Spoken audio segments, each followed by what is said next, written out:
Mile 21, and I'm done, guys. I'm done. Hi guys, Chris here, and you're watching Here We Are Running. And this video, guys, is for those of you who like to follow the journey and want to hear a little bit more about what happened during my Manchester Marathon, especially what happened at mile 21. Now, if you haven't watched the video already of the race vlog itself, click up there, watch that, then come back to this one. But it's just going to be me talking, explaining kind of the lead up to the event, why I sort of took the strategy that I did, and actually what happened during it in a bit more detail than you would have seen from the race vlog itself. But first, let's start by just sort of setting a little bit of context. Manchester Marathon this year was my 6th marathon that I've run. Now, 2 of them have been on a treadmill, and 1 was last year's virtual London Marathon, but the other 3 have been mass participation events. And during the last 3 of those marathons, 2 of them, I haven't trained specifically for a marathon. In fact, my longest runs leading into those ones were actually about half marathon distance, or maybe a little bit more, and they went fine. And I suppose I was taking some of that experience from those 3 marathons prior to this one into Manchester, thinking that, okay, if I don't do anything too silly, and you know, you could argue that what I did do was silly, but if I don't do anything too silly, then I should be able to, despite everything that sort of happened in the lead up to this one, I should be okay. However, what I didn't really sort of consider enough and take into account enough was the fact that I only had that 9-week training block. I focused on the long run, but I just didn't have the volume and the fitness in my legs that I really needed on the day. And this became a little bit evident even in the earlier stages at Manchester, because although I was kind of just behind the 4-hour pacer, I was looking at my watch, and it wasn't the pace I was considering, it was the heart rate. And I do a lot of my training by heart rate.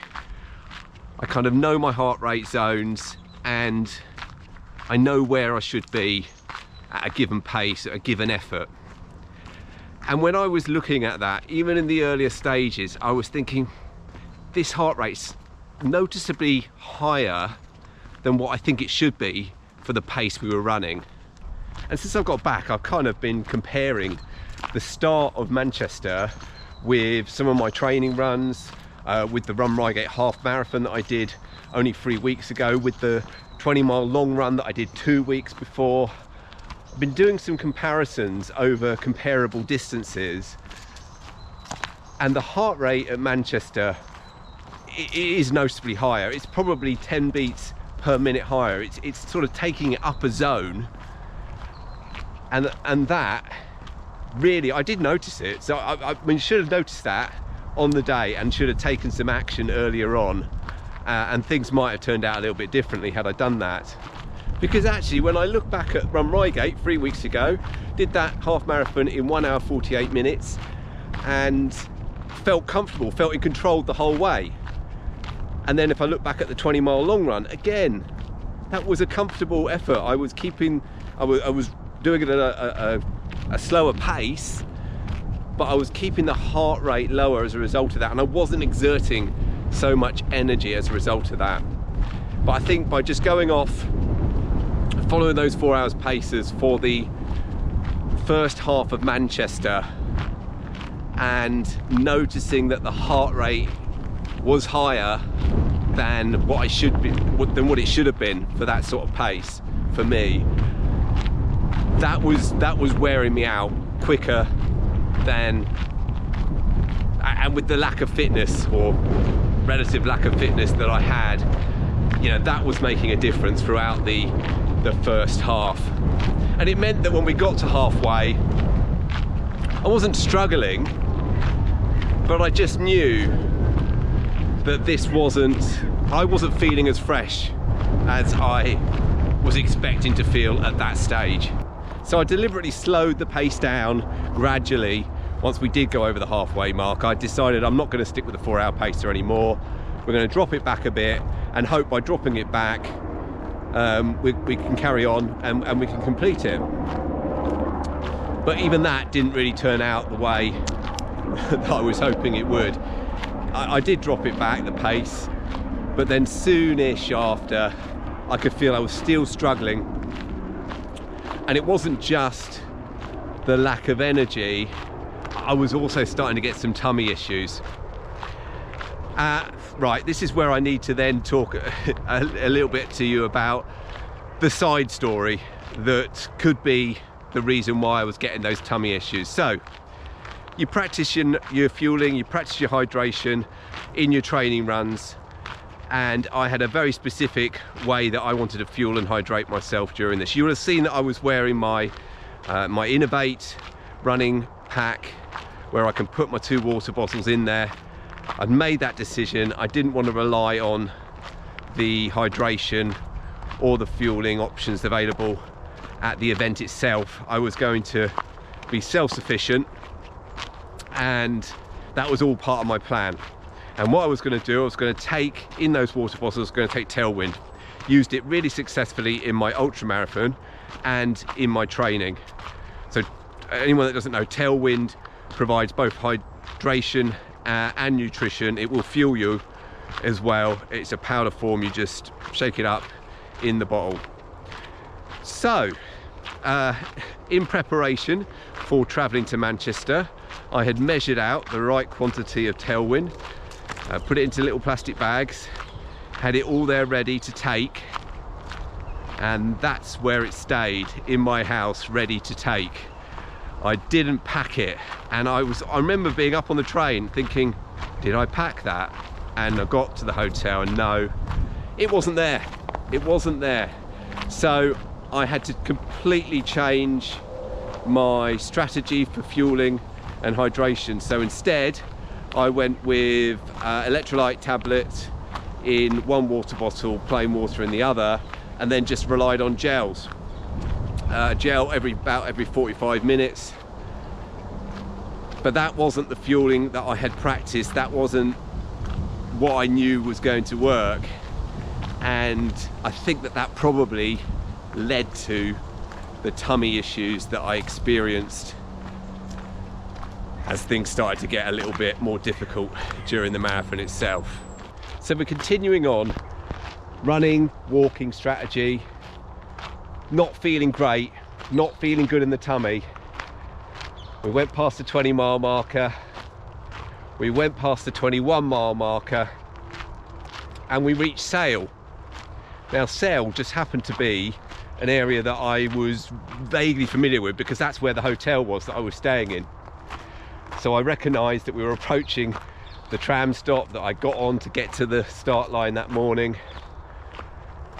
But at that stage, there were no signs of any toilets or anything around there. There were some toilets on the course. I'm not sure if they were at every water station, but they were at some that I saw. But I had no idea when the next water station was going to be. There was no sign of anything. And I needed to find a toilet pretty quickly. Fortunately, there were some shops there and there was a pub. I darted into the pub, no sign saying where the toilets were in the pub. I thought, right, I'll go upstairs. There was on 2 levels. I went upstairs, in the corner, toilets. I got in there with seconds to spare. I'm telling you, seconds to spare. And that would not have been pleasant. I don't know, it's happened to professional athletes out on courses, but that would not have been a pleasant experience. I would not have wanted to have that happen. Anyway, got that sorted. Went back out, was not feeling right, and I think that's probably because I sort of stopped and the whole experience of what happened there with the tummy. I decided to go into a shop. It was sort of next to the pub, and I bought, as you saw, the Red Ambulance, the full sugared Coke. Drank that, started to drink that. Still not feeling great at all. still not feeling great. I was intending at that stage to drop out, and that's where you saw the clip of me speaking. But I then would have had to get back to the finish to pick up my bag, and I even went down to the tram line to get a tram back to the finish. My tummy wasn't feeling good though, and I just didn't want to risk further tummy issues on a tram. So because my hotel was nearby, went back to the hotel, quite a long walk, but still went back to the hotel, got myself all sorted out in there, finished that bottle of Coke off, showered up, felt a huge amount better after that, and really did sort me out. And then probably about an hour later, hour and a half later, walked back to the tram stop. The race was still going on at that stage, and then got the tram into the finish to pick up my bag, and that was it. So yeah, in terms of what happened at mile 21, yes, I was exhausted. Yes, you know, I wasn't fit enough really to do what I was trying to do on the day, and we'll learn from all of that. We'll learn from all of that. But the tummy issues were the real thing that really made me want to pull out at that stage, and yeah, not risk any further incident occurring. So there you go, guys. There it is in all the kind of gory detail. Well, not too much detail, hopefully, but I hope that for those of you that follow the journey, I do appreciate it, and some of the comments have been fantastic on the race vlog video. But there you go. There will be other marathons. I'm already looking forward to doing Brighton next year, and to be much better prepared for it, and to give that one a real go. But to everyone that did take part in the Manchester Marathon or any of the autumn marathons, some of the stories you've been telling me in the comments, a lot of people struggled, and a lot of people struggled on, and they might not have got the time they wanted, but they got a time, they got a finishing medal, and you know, really well done for doing that. For me, didn't happen this time. We'll learn from it, and we'll hope for a much better outcome the next time. Guys, I'm going to leave you there. I'm sure I've whittled on here for long enough. I again appreciate all the support, really helps. And as I mentioned on the race vlog video, we've got some already recorded videos coming up on the channel, which I think you're going to enjoy. Guys, if you haven't already, do hit the thumbs up button, as always, really helps. And if you're new around here and you've only found this channel as a result of the Manchester Marathon, then you think you like what you see, why not hit the subscribe button as well. But for now, guys, I'll leave you there. Goodbye.